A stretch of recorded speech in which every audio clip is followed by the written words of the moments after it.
वंदे भगवतीर्थम सर्वोदवर्तविभूषण अमरकुतुश्चारण प्रभुतं लोकजीवन प्रणय प्रमुक्त जागदीपनं वंदे जीवन जीवनं सत्पुरुषं वंदे जीवन जीवनं सत्पुरुषं। प्रिय परम श्री श्री ठाकुर मोर परमाराध्य जगत जननी श्री श्री बड़मा परम पूज्यपा श्री श्री बड़दा पूज्यपा श्री श्री आचार्य सभींकर रातुल चरण तले मोर भक्तिपूत प्रणाम निवेदन करुछि। सम्माननीय वरेण्य उपस्थित ऋत्विक देवता इष्टप्राण गुरुभ्राता वृंद स्नेहमयी मातृमंडली सम्माननीय गुणिज्ञानी सुधी सज्जन मंडली आदर सान पिला माने समस्त को शुभ मुहूर्त मोर अंतर प्रति शुभेच्छा जयगुरु निवेदन करुछि। आज कसाफल पंचायत रे श्री श्री ठाकुर अनुकूल चंद्रंकर 132तम जन्म उत्सव उपलक्षे जो वार्षिक सत्संग अनुष्ठित होछि मु जहाँ उपलब्धि करिछि पूर्व वर्ष मानक तुलन ए वर्ष भाई माने अधिक परिमाण रे सक्रिय अछन। ए वर्ष भाई माने जो भली तत्परतार सहित ए वार्षिक सत्संग को परिपालन करिया पई चेष्टा करिसंती। आ काली राति आमे पहुंचतिला बेले जते गुरु भाई माने एठी उपस्थित थिले बा आज सकाळे उपस्थित थिले समस्ते निज मथारे प्रभुंकर दायित्व नहीं माने करुथिबार मु उपलब्धि कली। एटा देखि मते बहुत आनंद लागिला। जेतेबेले कहीं इष्ट कर्म झुंक नहीं करुथा ताहाकु देखिले प्रकृत रे आनंद लागे। कारण इष्ट कर्म करुथिबा मनुष्यटी ही से मंगल रे कोड़ रे अछि बोली बुझिबा को हबो। इष्ट कर्म को बात दे जो मनुष्य चले से मंगल रे कोड़ रे न थाए। जे कौनसी अवस्था रे विपद ताको आक्रमण करि पारे शैतान ताको धरि नहीं पारे मरण ताको स्पर्श करि पारे। परम पूज्य श्री श्री आचार्य देव जो वाणी देइछंती ईश्वर विषाण उठिलाणी बाजी काल फणी तोर मथा उपरे मरण तते करुछि खेदा बंजीब क्षणी की प्रकार द्रोह लोभर बंधन काटी इष्ट तपे झांपी पड़ नहेले गति तो कुंभी पाके सेदिन शेषर भयंकर। ईश्वर विषाण उठिलाणी बाजी काल फणी तोर मथा उपरे मरण तोते करुछि खेदा मरण तो पछे पछे खेदुछि मरण तो पछे पछे गोड़े चलीछि। तो एठू बाहर के बालेश्वर जीवु फेरी आसबार कौन ग्यारंटी नहीं। घरे शोइथिबु हुए तो सर्पाघात हो जाई पारे हुए तो भूमिकंप रे मरि जाई पारु हुए तो इलेक्ट्रिक शॉक खाई मरि जाई पारु बाहर को जाइछु हुए तो जेकोस प्रकार असुविधा हो जाई पारे मरण सबले मनुष्य पछरे गोड़ी चली शैतान गोड़ी चली शैतान हाथ रक्षा पाइबा पई आम मान पाखरे कौन अच्छी मनुष्यर जीवन को केवल सुरक्षा दे पारती जीवनेश्वर। जीवनेश्वर को बात दे मनुष्य जीवन के बेले सुरक्षित हुए ना। तेणु से जीवनेश्वर को जीवन रे वर्ण करी चलवा हुए आउ जी वर्ण करी चले तांको कर्म करे तांको पई जे विभोर हुए तांको पई चिंता करे से अनेक आपद विपद विपर्य को निज जीवन रे दूरीभूत कर दे पारे। निरंजन दा टिके पूर्व कहते एटी आज यही वार्षिक सत्संग रे आमर संजय भाई उपस्थित नहांती से जे ଆସିପାରି ନାହାନ୍ତି କୌଣସି ବିଶେଷ କାର୍ଯ୍ୟକ୍ରମରେ ତାଙ୍କୁ କାଲି ଲେଟ୍ ନାଇଟ୍ରେ ଯିବାକୁ ପଡ଼ିଲା। ଆଉ ତାଙ୍କ ଭିତରେ ଯେଉଁ ବ୍ୟାକୁଳତା ଥିଲା ଏଇ ସତ୍ସଙ୍ଗରେ ଯୋଗଦାନ କରିବା ପାଇଁ ତାହା ହେଇପାରିଲା ନାହିଁ। ସେ ଯୋଉଠି ବି ଯେଉଁ କର୍ମରେ ଥାଆନ୍ତୁ ପ୍ରଭୁଙ୍କ ଚରଣ ତଳେ ପ୍ରାର୍ଥନା କରିବି ସେ ମଙ୍ଗଳରେ ଥାଆନ୍ତୁ। ଏବଂ ଏଇ ଯେ ଠାକୁରଙ୍କ ପ୍ରତି ଯେଉଁ ତାଙ୍କର ଅପାର ଭଲ ପାଇବା, ଯେ ପ୍ରକୃତରେ ଠାକୁରଙ୍କୁ ଯେ ମଣିଷ ଭଲ ପାଇଲେ ଯେ କେତେ ସେ ତେଜି ହେଇ ଉଠେ, କେତେ ପରାକ୍ରମୀ ହେଇ ଉଠେ, କେତେ ପ୍ରେମୀ ହେଇ ଉଠେ, କେତେ ଆପଣାର ହେଇ ଉଠେ, କେତେ ପ୍ରାଣମୟ ହେଇ ଉଠେ, କେତେ ଜୀବନ୍ତ ହେଇ ଉଠେ, କେତେ ସରଳ ହେଇ ଉଠେ, କେତେ ମଧୁର ହେଇ ଉଠେ, କେତେ ଗାମ୍ଭୀର୍ଯ୍ୟପୂର୍ଣ୍ଣ ହେଇ ଉଠେ। এইটা ହିଁ ସତ୍ସଙ୍ଗ ଜଗତରେ ଆମେ ଆସିକି ଦେଖିଲେ ଠାକୁରଙ୍କ ପାଖରେ ଆସିଥିବା ମଣିଷ ସେଇ ସବୁ ଦିବ୍ୟ ଗୁଣରେ ଭରପୁର ହେଇଯାଏ। କାଲି ଯେତେବେଳେ ଏଠିକି ଆସିକି ଦେଖୁଛି ଯେ ମାନ ଭାଇ ନାହାନ୍ତି, ଫୋନ୍ କଲି, ସେ କାଲି ମଧ୍ୟ ରାତିରେ ତାଙ୍କ ସହିତ ମୋର ଦେଖା ହେଲା ନାହିଁ। ଆଜି ଯାଇକି ତାଙ୍କ ଘରେ ପହଞ୍ଚିଲି ଯେତେବେଳେ ଛୋଟେଇ ଛୋଟେଇ ଚାଲୁଛନ୍ତି, ଅତିଥିମାନଙ୍କର ସେବା କରୁଛନ୍ତି, ଇଷ୍ଟକର୍ମ ନେଇକି ବ୍ୟସ୍ତ ଅଛନ୍ତି। ଦେଖିକି ଆଖିରୁ ଲୁହ ଆସିଗଲା। ପ୍ରକୃତରେ ଠାକୁରଙ୍କୁ ଏତେ ଭଲ ପାଆନ୍ତି ଏମାନେ। ଆନନ୍ଦ ଭାଇକୁ ଦେଖିଲି, ରାତିରେ ସେ ଉଜାଗର ହେଇକି ସାରା ରାତି ପଡ଼ି ରହିଛନ୍ତି। ଏଇ ସକାଳେ ମଧ୍ୟ ଗାଧେଇ ନାହାନ୍ତି, ଏଇଠି ପଡ଼ି ରହିଛନ୍ତି, ଖାଇ ନାହାନ୍ତି। ତାଙ୍କୁ ଦେଖିକି ଆଖିରୁ ଲୁହ ଜକେଇ ଆସିଲା। ପ୍ରକୃତରେ ଠାକୁରଙ୍କୁ ଏମାନେ କେତେ ଭଲ ପାଆନ୍ତି। ସୁଧୀର ସାର୍ଙ୍କୁ ଦେଖିଲି, ତାଙ୍କ ଦେହଟା ବି ଭଲ ନାହିଁ। ଗତକାଲି ତାଙ୍କ ଘରେ ସତ୍ସଙ୍ଗ ଥିଲା, ତା ସତ୍ତ୍ୱେ ବି କାଲି ରାତି ସେଇ ବର୍ଷାରେ ଦୌଡ଼ି ଆସିଛନ୍ତି, ଏଠି ମଧ୍ୟ ସକାଳୁ ଆସିକି ପହଞ୍ଚିଛନ୍ତି। ଏବଂ ତାଙ୍କର ଏ ଅସୁସ୍ଥତା ସତ୍ତ୍ୱେ ବି ସେମାନେ ଠାକୁରଙ୍କର କାମରେ ଲାଗି ରହିଛନ୍ତି। ପ୍ରକୃତରେ ଆଖିରେ ଲୁହ ଜକେଇ ଆସେ। এইଭଳି ମଣିଷମାନଙ୍କୁ ଦେଖିଲେ ପୁଷ୍ଟି ଭାଇ ଆସିଛନ୍ତି, এইଭଳି ଅନେକ ଭାଇମାନେ ଏଇଠି ଅଛନ୍ତି ଯେଉଁମାନେ କାମରେ ଲାଗି ରହିଛନ୍ତି।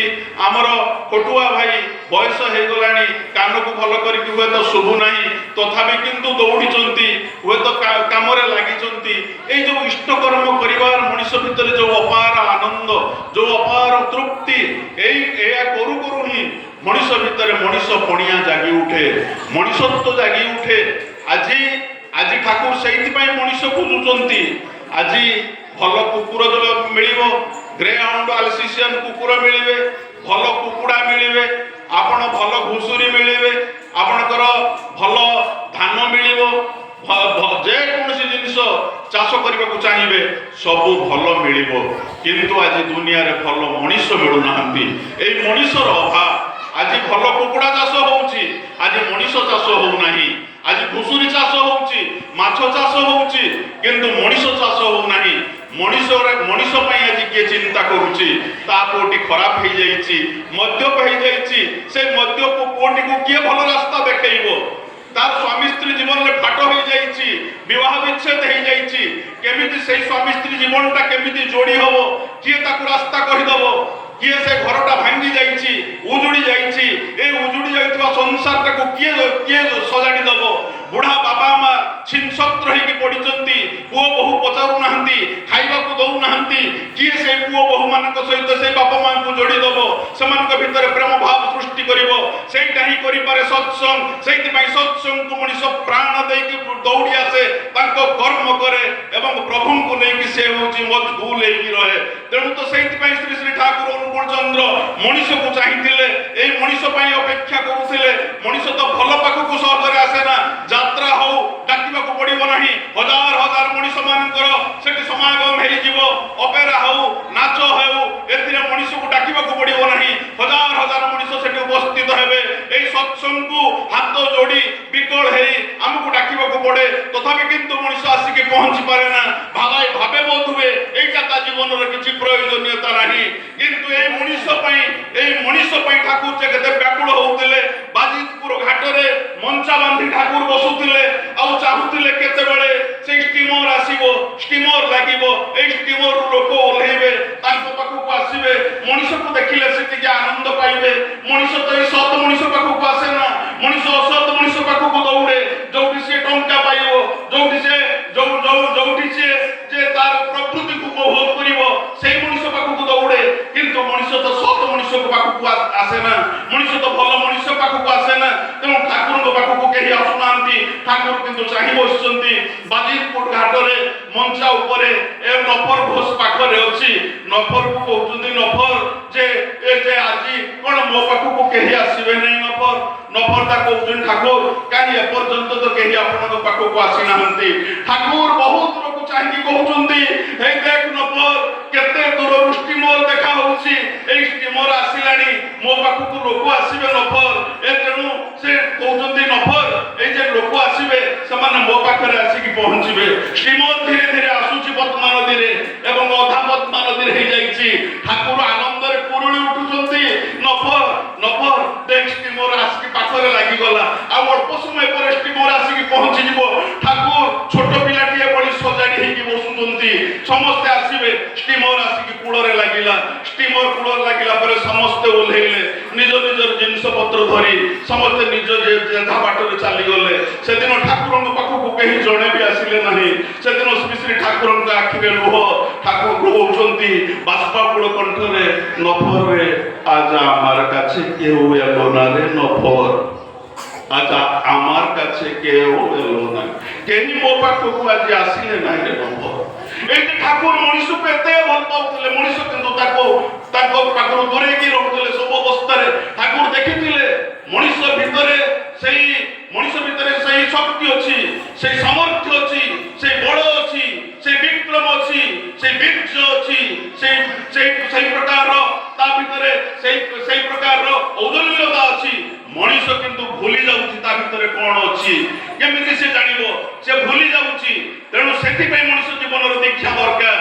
এই যে ଗୋଟେ বরগছ উঠে এতে বড় বিরাট দ্রুমরে পরিণত हुए, এই বরগছটা ଗୋଟେ ଛୋଟିଆ ମଞ୍ଜିରୁ କିନ୍ତୁ ସୃଷ୍ଟି ହେଇଥାଏ।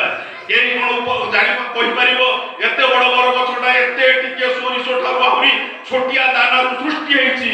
କିନ୍ତୁ এই ବରଗଛଟା ଯୋଉଠି ଇଚ୍ଛା ସେଇଠି ମଞ୍ଜି ପଡିକି ଉଠେ ନା, ଯୋଉଠି ଇଚ୍ଛା ସେଇଠି ବର ମଞ୍ଜି ପଡିଗଲେ ବରଗଛ ଉଠେ ନା। এই ବର ଫଳଟାକୁ କୌଣସି ପକ୍ଷୀ ଖାଏ, ତା ପେଟ ଭିତରେ ସେ ଗୋଟେ ଉପଯୁକ୍ତ ଟେମ୍ପରେଚର ଭିତରେ ଆସେ, ତାପରେ ସେ ମଳତ୍ୟାଗ କରେ। ମଳତ୍ୟାଗ କଲା ପରେ ସେଇଟାରୁ ହିଁ ବରଗଛ ଉଠେ। ମଣିଷ ତା ଜୀବନରେ ମଧ୍ୟ ସେଇଥିପାଇଁ ଗୋଟେ ପ୍ରପର ଗୋଟେ ଟେମ୍ପରାମେଣ୍ଟ ଭିତରେ ପ୍ରୋସେସ ଭିତରେ ତାକୁ ଆସିବାକୁ ପଡିବ। ସେଇଟା ହଉଛି ଦୀକ୍ଷା। ମଣିଷ ଏମିତି ଭଲ ହେଇପାରିବ ନାହିଁ କସ୍ମିନ୍ କାଳେ, ଏମିତି ବଡ ହେଇପାରିବ ନାହିଁ କସ୍ମିନ୍ କାଳେ, ଏମିତି ଗୋଟେ ଦେବତା ହେଇପାରିବ ନାହିଁ କସ୍ମିନ୍ କାଳେ। ମଣିଷକୁ ଗୋଟେ ପ୍ରପର ପ୍ରୋସେସ ଭିତରେ ଦେଇକି ଆସିବାକୁ ପଡିବ। ସେଇ ପ୍ରପର ପ୍ରୋସେସଟା ହଉଛି ଦୀକ୍ଷା। ଏବଂ এই ଦୀକ୍ଷା ଯେତେବେଳେ ମଣିଷ ଗ୍ରହଣ କରିବ ତା ଭିତରେ ଜାଗି ଉଠିବ ମଣିଷ ପଣିଆ। ତା ପୂର୍ବରୁ ମଣିଷ ଜାଣିପାରିବ ନାହିଁ ମୋ ଦ୍ୱାରା କଣ ସମ୍ଭବ। ଆପଣମାନେ ସମସ୍ତେ ଜାଣିଛନ୍ତି ଯେତେବେଳେ ପାବନା ଦେଓଘରରେ ପାବନା ହିମାୟତପୁରରେ ଯେତେବେଳେ ସେଇ ଆଶ୍ରମ ପ୍ରଥମେ ଗଢି ଉଠୁଥିଲା, ସେତେବେଳେ ତ ବହୁତ ପାଇଖାନା ନଥିଲା, ପାଇଖାନାର ବ୍ୟବସ୍ଥା ନଥିଲା। ଉଠା ପାଇଖାନା ଟିଣରେ ତିଆରି ହଉଥିଲା। ସେଇ ପାଇଖାନା ଉପରେ ସମସ୍ତେ ପାଇଖାନା ଯାଉଥିଲେ ଏବଂ ଠାକୁର ଯେତେବେଳେ ପାଇଖାନା ଯାଉଥିଲେ ଦେଖୁଥିଲେ ଗୋବର ପୋକଟା ସେଇ ପାଇଖାନାର ମଳ ଭିତରେ ଯେ ପଡିକି ଘାଣ୍ଟି ହେଇଛି, ତାର ପର ଗୁଡାକରେ ମଳ ଲାଗି ଯାଇଛି, ସେ ମଳ ଭିତରୁ ସେ ଆଉ ଉଠି ପାରୁନାହିଁ। ସେତେବେଳେ ଶ୍ରୀ ଠାକୁର ଆଉ ପାଇଖାନା ଯାଇପାରନ୍ତି ନାହିଁ। ତାପରେ 2 ଖଣ୍ଡ କାଠି ଆଣନ୍ତି, ସେଇ ଗୋବର ପୋକଟାକୁ ସେଠୁ ଉଠାନ୍ତି, ଉଠେଇକି ତାପରେ ବହୁତ ପାଣି ଢାଳନ୍ତି। ପାଣି ଢାଳିଲା ପରେ ଗୋବର ପୋକଟା ଯେତେବେଳେ ତାର ପରରୁ ମଳ ଗୁଡାକ ଛାଡିଯାଏ, ପରିଷ୍କାର ହେଇଯାଏ, ସେତେବେଳେ ଗୋବର ପୋକଟା ଭଁ କରି ଏରୋପ୍ଲେନ ଭଳି ଉପରକୁ ଉଡିଯାଏ। ସେତେବେଳେ ଶ୍ରୀ ଠାକୁର ନାଚି ଉଠନ୍ତି, କୁହନ୍ତି ଆରେ ଆରେ ଦେଖ ଦେଖ ଇଏ ତାର ଶକ୍ତି ସାମର୍ଥ୍ୟ ଭୁଲି ଯାଇଥିଲା। ଏବଂ ଯେତେବେଳେ ତାର ଡେଣାରୁ ଏ ମଳ ଗୁଡାକ ଖୋଲି ଛଡେଇ ଦିଆଗଲା, ସେତେବେଳେ କେମିତି ଏରୋପ୍ଲେନ ଭଳି ଉପରକୁ ଉଡି ଯାଉଛି। ଏତେବେଳେ ଠାକୁର ଏଇ କଥା ହିଁ କହିବାକୁ ଚାହୁଁଥିଲେ, ଏ ମଣିଷ ତାର ଶକ୍ତି ସାମର୍ଥ୍ୟ ଆଜି ହଜେଇ ଦେଇଛି। ନିଜର ବୃତ୍ତି ପ୍ରବୃତ୍ତିକୁ ଜୋର କରିକି ଦେଖିଛି, ନିଜର ସ୍ୱାର୍ଥଟାକୁ ଜୋର କରିକି ଦେଖିଛି। ମଣିଷ ଭିତରେ ଯେ ଏତେ ସମ୍ଭାବ୍ୟତା ଅଛି, ମଣିଷ ଭିତରେ ଯଦି ଏତେ ପରାକ୍ରମ ଅଛି, ମଣିଷ ଭିତରେ ଯେ ଏତେ ବୀର୍ଯ୍ୟ ଅଛି, ଏତେ ତ୍ୟାଗ ଅଛି, ଏତେ ତିତିକ୍ଷା ଅଛି, ଏ କଥା ମଣିଷ ଭୁଲି ଯାଇଛି। ସେ ଅନେକ କିଛି ପାରେ, ସେ ପରମ ପିତାର ସନ୍ତାନ। ଆମେ କୁକୁର ମାଛି ଭଳି ମରିବାକୁ ଏ ଦୁନିଆକୁ ଆସିନାହାନ୍ତି, ବିଶ୍ୱ ପିତାର ସନ୍ତାନ ଆମେ। ଚାହିଁଲେ କରିବା ପାରି ବିଶ୍ୱ ଜୟ, ପାରିବା ନାହିଁ ମାନିବା ନାହିଁ ପରାଜୟ। ଆମେ କେବେ ବି ପରାଜୟ ମାନିବା ନାହିଁ। ଆଚାର୍ଯ୍ୟ ଦେବ ଚାହିଁଛନ୍ତି, ଅବିନ୍ଦା ଚାହିଁଛନ୍ତି, ଏଇ ଡିପିୱାର୍କର କାମ ହବ, ପ୍ରତ୍ୟେକ ଘରକୁ ଆମକୁ ଟଚ୍ କରିବାକୁ ହବ। ପ୍ରତ୍ୟେକ ଯେ ଦୀକ୍ଷା ନେଇ ଆଜି ଆମ ପାଖରୁ ଦୂରେ ଯାଇଥିବା ମଣିଷ ମାନଙ୍କୁ ପୁଣି ଫେରାଇ ଆଣିବାକୁ ପଡିବ। ପ୍ରତ୍ୟେକ ମଣିଷକୁ ଦୀକ୍ଷିତ କରିବାକୁ ପଡିବ। ଯେ ପର୍ଯ୍ୟନ୍ତ ମଣିଷ ଦୀକ୍ଷା ଗ୍ରହଣ ନ କରିଛି ସେ ପର୍ଯ୍ୟନ୍ତ ତାର ରକ୍ଷା ନାହିଁ, ତାର ଉଦ୍ଧାର ହବ ନାହିଁ ଏବଂ ତାକୁ ବଞ୍ଚେଇବାର ଶକ୍ତି ଏ ବିଶ୍ୱରେ କାହାର ମଧ୍ୟ ନାହିଁ। ପ୍ରତ୍ୟେକ ମଣିଷକୁ ଏହି ସତନାମ ନେବାକୁ ପଡିବ। କାରଣ ପରମ ପୂଜ୍ୟପାଦ ଶ୍ରୀ ଶ୍ରୀ ପୂଜ୍ୟପାଦ ଦାଦା କହିଥିଲେ, ଯେଉଁଦିନ ତୁମେ ଗୋଟେ ମଣିଷକୁ ସଦୀକ୍ଷା ଦେଲ, ଜାଣି ରଖ ଯେ ସେଇଦିନ ସେଇ ମଣିଷଟାକୁ ବଞ୍ଚେଇ ଦେଲ। ତାକୁ ଯଦି ସେଇ ଭାବରେ ତୁମେ ଇଷ୍ଟବୃତ୍ତି ପରାୟଣ କରି ତୋଳ, ସେଇ ଲୋକଟା ବଞ୍ଚିଗଲା, ସେଇ ଲୋକଟା ରକ୍ଷା ପାଇଗଲା। କାରଣ ଆଗାମୀ ଦିନରେ ମହା ବିପର୍ଯ୍ୟୟ ଆସୁଛି। ଜାଣନ୍ତି, ଆଗାମୀ ଦିନରେ ହୁଏତ ଅଳ୍ପ ଦିନ ପରେ ମହାବିଶ୍ୱ ଯୁଦ୍ଧ ସାରା ବିଶ୍ୱରେ ସଂଗଠିତ ହେଇଯିବ। ଭାରତ ମହାସାଗର ପର୍ଯ୍ୟନ୍ତ ବର୍ତ୍ତମାନ ବିଶ୍ୱ ଯୁଦ୍ଧ ପହଞ୍ଚି ଗଲାଣି। ଆଜି ଇରାନ, ଆମେରିକା, ଇସ୍ରାଏଲ ଏ ସବୁ ଜଳୁଛି। ଆଜି ମଧ୍ୟପ୍ରାଚ୍ୟ ଜଳୁଛି। ଆଜି ଜଳୁଛି ଅନେକ ପୃଥିବୀର 3 ଦେଶ ବର୍ତ୍ତମାନ ଯୁଦ୍ଧ ନିଆଁରେ ଜଳୁଛି। এই ଯୁଦ୍ଧର ନିଆଁ ଧୀରେ ଧୀରେ ଅଗ୍ରସର ହଉଛି। ବର୍ତ୍ତମାନ ମଧ୍ୟ ଆମେ ଆମ ଜାଳେଣି ଗ୍ୟାସ ଆମକୁ ମିଳୁନାହିଁ। ଆଉ କିଛି ଦିନ ପରେ ତେଲ ମିଳିବ ନାହିଁ। ହୁଏତ ଆଗାମୀ କହିଲେ ଯେ ବେଙ୍ଗଲ ଇଲେକ୍ସନ ଅଛି, ସେଥିପାଇଁ ତେଲ ଦର ବଢି ନାହିଁ। ତେଲ ଦର କିନ୍ତୁ ବଢି ଚାଲିବ। ଆଉ ଆମେ ଭଲ କି ଆମେ ଅର୍ଥ ପାଇବା ନାହିଁ, ଖାଇବାକୁ ପାଇବା ନାହିଁ। ଆଜି ଆମେରିକାରେ, ଆଜି ଇରାନରେ ଯୋଉଭଳି ଭାବରେ ବହୁ ଧନ୍ୟାଢ୍ୟ ବ୍ୟକ୍ତି ମାନେ ଥିଲେ, ବହୁ ମୌଜ ମଜଲିସରେ ଜୀବନ କଟାଉଥିଲେ, ଜାଣନ୍ତି ସେମାନେ ଆଜି କୁଆଡେ ଯିବେ, କୋଉଠି ରହିବେ, କୋଉଠି ବଞ୍ଚିବେ, କଣ ଖାଇବେ, ଛୁଆ ପିଲା ନେଇକି କଣ କରିବେ, ରାସ୍ତା ପାଉନାହାନ୍ତି। ସବୁଆଡେ କେବଳ ଯେ ଧ୍ୱଂସ, ସବୁଆଡେ କେବଳ ଧ୍ୱଂସ, ସବୁଆଡେ ନିଆଁ ଜଳୁଛି, ସବୁଆଡେ ବିପର୍ଯ୍ୟୟ ସଂଗଠିତ ହେଇଛି। ଲୋକମାନେ କିଏ କୁଆଡେ ଘର ଛାଡି ଚାଲି ଯାଉଛନ୍ତି, ବହୁତ ବାଟରେ କୋଉଠି କିଏ ପଡିକି ମରି ଯାଉଛି। এইଭଳି ଅବସ୍ଥା କାଲି এই ଭାରତକୁ এই ବିଶ୍ୱ ଯୁଦ୍ଧ ହେଲେ এই ଯୁଦ୍ଧ ପଶି ଆସିବ। କିଏ ରକ୍ଷା କରିବ ଆପଣମାନଙ୍କୁ? ତେଣୁ ପ୍ରତ୍ୟେକ ମଣିଷର ଜୀବନରେ ଗୋଟେ ଆଶ୍ରୟ ଦରକାର। ଠାକୁରଙ୍କ ପାଖରେ ଦେଖା ହେଇଥିଲା ଯେତେବେଳେ ଯେତେବେଳେ ଜର୍ମାନ ବର୍ମା ଉପରେ ବମିଂ କରୁଥିଲା, ସେତେବେଳେ ସେଠି ଆମର ଜଣେ ଗୁରୁଭ୍ରାତା ଥିଲେ ବିଏନ ଚାଟାର୍ଜୀ ରାତିରେ ସ୍ୱପ୍ନ ଦେଖୁଛନ୍ତି। ଠାକୁର ତାକୁ କହୁଛନ୍ତି, ଆରେ ତୁ ଶୀଘ୍ର ଘର ଛାଡି এই ମୁହୂର୍ତ୍ତରେ ଚାଲିଯା। ବିଏନ ଚାଟାର୍ଜୀର ନିଦ ଭାଙ୍ଗି ଯାଇଛି ଏବଂ ସେଇ ଅବସ୍ଥାରେ ସେ ଭାବୁଛି କଣ ଗୋଟେ ସ୍ୱପ୍ନ ଦେଖିଲି। ତାପରେ ପୁଣି ଶୋଇ ପଡିଛନ୍ତି। ପୁଣି କିଛି ସମୟ ପରେ ଠାକୁର କହୁଛନ୍ତି, ଆରେ ତୋତେ କହିଲି ଘର ଛାଡି ଚାଲି ଯିବା ପାଇଁ, ଛୁଆ ପିଲା ନେଇକି ଘର ଛାଡି ଚାଲିଯା। ସେ ମଧ୍ୟ ସେଟାକୁ ମଧ୍ୟ ଇଗ୍ନୋର କରୁଛନ୍ତି। କହିଲେ ଏମିତି କଣ ବାରମ୍ବାର ଏମିତି ସ୍ୱପ୍ନ ଦେଖୁଛି, କିଏ ଜଣେ ମତେ କହୁଛନ୍ତି ଘର ଛାଡି ଚାଲିଯା। ପୁଣି ସେ ଶୋଇ ଯାଇଛନ୍ତି। ଏଥର ଠାକୁର ଭୟଙ୍କର ମୂର୍ତ୍ତି ଧରିଛନ୍ତି। କହୁଛନ୍ତି ତତେ ଏତେ କରି କହିଲି, ତୁ ଘର ଛାଡି ଯାଇ ପାରୁନାହୁଁ, ଏଇ ମୁହୂର୍ତ୍ତରେ ଘର ଛାଡି ଚାଲିଯା। ଉଠିଛି ନିଦ ବାଉଳିଆକି, ତା ସ୍ତ୍ରୀକୁ ଉଠେଇଛି, ଛୁଆ ପିଲା ଗୁଡାକୁ ଉଠେଇଛି। ଛୁଆ ମାନଙ୍କର ଆଖିରୁ ନିଦ ଛାଡି ନାହିଁ। ସ୍ତ୍ରୀ ଛୁଆ ପିଲାକୁ ଧରି ଟାଣି ରାଜରାସ୍ତା ଉପରେ ଦୌଡୁଛି। ସ୍ତ୍ରୀ କାନ୍ଦି କହୁଛି, ଆରେ ତୁମେ ପାଗଳ ହେଇଗଲ ନା କଣ? ନିଦୁଆ ଛୁଆ ଗୁଡାକୁ ରାଜରାସ୍ତାରେ କୁଆଡେ ନେଇକି ଚାଲୁଛ? এইଭଳି ଭାବରେ ତାଙ୍କୁ ଟାଣି ନେଇକି କିଛି ଦୂର ଅତିକ୍ରାନ୍ତ କରି ଯାଇଛି। ପଛକୁ ଚାହିଁ ଦେଖୁଛନ୍ତି ବିଏନ ଚାଟାର୍ଜୀ, ତାଙ୍କର ସେଇ ବସ୍ତି ଉପରେ ବମିଂ ହେଇଛି। ସାରା ବସ୍ତି ନିଆଁ ଲାଗି ଯାଇଛି, ଧ୍ୱଂସ ହେଇଯାଇଛି ସେଇ ବସ୍ତି। ଏବଂ ଶ୍ରୀ ଶ୍ରୀ ଠାକୁର ଅପେକ୍ଷା କରିଛନ୍ତି। ତାପରେ ଯୋଉମାନେ ଠାକୁରଙ୍କର ଦୀକ୍ଷା ଗ୍ରହଣ କରିଥିଲେ ସେଇମାନେ ହିଁ କେବଳ ବଞ୍ଚିଗଲେ, ସେଇମାନେ ହିଁ ରକ୍ଷା ପାଇଗଲେ, କିନ୍ତୁ ଅନ୍ୟ କେହି ବଞ୍ଚିଲେ ନାହିଁ। ତେଣୁ ସେଥିପାଇଁ ଆଜି ମହାବିପର୍ଯ୍ୟୟ ଆଗାମୀ ଦିନରେ ସଂଗଠିତ ହେବାକୁ ଯାଉଛି ସାରା ବିଶ୍ୱରେ। ଜାଣି ରଖ, ଏମିତି ବିପର୍ଯ୍ୟୟ ହେବାକୁ ଯାଉଛି, ତା ପୂର୍ବରୁ ଏ ପୃଥିବୀ ଦେଖି ନାହିଁ। ପୂର୍ବରୁ ଏ ପୃଥିବୀ ଏମିତି ମହା ଭୟଙ୍କର ବିପର୍ଯ୍ୟୟ ଦେଖି ନାହିଁ। ଆଗାମୀ ଦିନରେ ଯୋଉ ବିପର୍ଯ୍ୟୟ ହେବାକୁ ଯାଉଛି, ତେଣୁ ଏ ଡିପିୱାର୍କର କଥା କୁହାଯାଉଛି କିଛି ମଣିଷକୁ ରକ୍ଷା କରିବା ପାଇଁ, କିଛି ମଣିଷକୁ ବଞ୍ଚେଇବା ପାଇଁ। ଏବଂ ଏଇ ଯେ ଠାକୁର ସେଇଥିପାଇଁ କହିଲେ, ଠାକୁର এইটা কোন ପାଇଁ ଯୁଦ୍ଧଟା ହେଉଛି, ସ୍ୱାମୀ ସ୍ତ୍ରୀ ଭିତରେ ଯୁଦ୍ଧଟା କାହିଁକି ହେଉଛି? ଗୋଟେ ସଂକୀର୍ଣ୍ଣ ସ୍ୱାର୍ଥ ପରିପୂରଣ, ସଂକୀର୍ଣ୍ଣ ସ୍ୱାର୍ଥ ପାଇଁ। ସ୍ତ୍ରୀ ହୁଏତ ସ୍ୱାମୀର ସେବା କରିବାକୁ ଚାହେଁ ନା, ସ୍ୱାମୀ ହୁଏତ ସ୍ତ୍ରୀର ସେବା ଚାହେଁ। ଗୋଟେ ସଂକୀର୍ଣ୍ଣ ସ୍ୱାର୍ଥରୁ ହିଁ ସ୍ୱାମୀ ସ୍ତ୍ରୀ ଭିତରେ ଯୁଦ୍ଧ ହଉଛି, ଭାଇ ଭାଇ ଭିତରେ ଯୁଦ୍ଧ ହଉଛି, ଓ ପଡ଼ିଶା ପଡ଼ିଶା ଭିତରେ ଯୁଦ୍ଧ ହଉଛି, ଏଟା ଦେଶ ଦେଶ ଭିତରେ ଯୁଦ୍ଧ ହଉଛି। ଠାକୁର କଣ କହିଲେ? the narrow self-fulfilling is the germ of war. ସଂକୀର୍ଣ୍ଣ ଆତ୍ମସ୍ୱାର୍ଥ ପରିପୂରଣୀ ଆକୁତି ହିଁ ଯୁଦ୍ଧର ବୀଜାଣୁ। এই ମଣିଷ ତା ଅହଙ୍କାର ପାଇଁ ସଂକୀର୍ଣ୍ଣ ଆତ୍ମସ୍ୱାର୍ଥ ପରିପୂରଣ ପାଇଁ এই ଯୁଦ୍ଧକୁ ଆଜି ବାଣ୍ଟି ଚାଲିଛି ସାରା ବିଶ୍ୱରେ। ତେଣୁ ଠାକୁର କହିଲେ ମୋର ଯୁଦ୍ଧ ଯୋଉଟା ଚାଲିଛି এই ଯୁଦ୍ଧଟା ହଉଛି ପ୍ରକୃତରେ এইଟା ହିଁ ଯୁଦ୍ଧ। এই সৎসঙ্গের যুদ্ধ চালিছে প্রকৃতি বিরুদ্ধে। My war is war against death, it is disintegration, poverty and ignorance.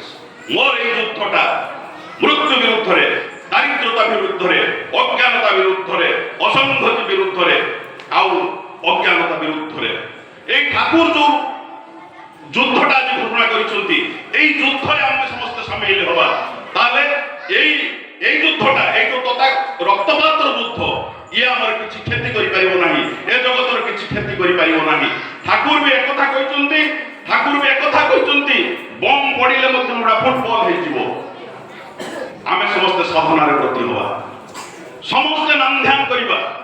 এই নাম ধ্যানର ଶକ୍ତି ବଳରେ ବମ୍ବାର୍ଡମେଣ୍ଟର ତେଜସ୍କ୍ରିୟ ରଶ୍ମି ମଧ୍ୟ ଆପଣଙ୍କ ମୃତ୍ୟୁ ଆଣିପାରିବ ନାହିଁ। ବମ୍ ପଡ଼ିଲେ ମଧ୍ୟ ଆପଣ ମରିବେ ନାହିଁ। ঠাকুর ননিদাকে কইଥିଲେ, ননিদা প্রশ্ন করিଥିଲେ ঠাকুর এই যে যোজনজাত নিষ্ঠ প্রতি করলে কাটে মহাভীতি আপন কইছেন, মহাভীতি মানে কি? সেতবে ঠাকুর কইଥିଲେ এই যে বোমা টোমা পড়া। মহাভীতি মানে এই যে বোমা টোমা পড়া। বোমা টোমা পড়িলে বি মଣିষ মরিব নাই যদি যোজনজাত নিষ্ঠ প্রতি মଣିষ করুথা।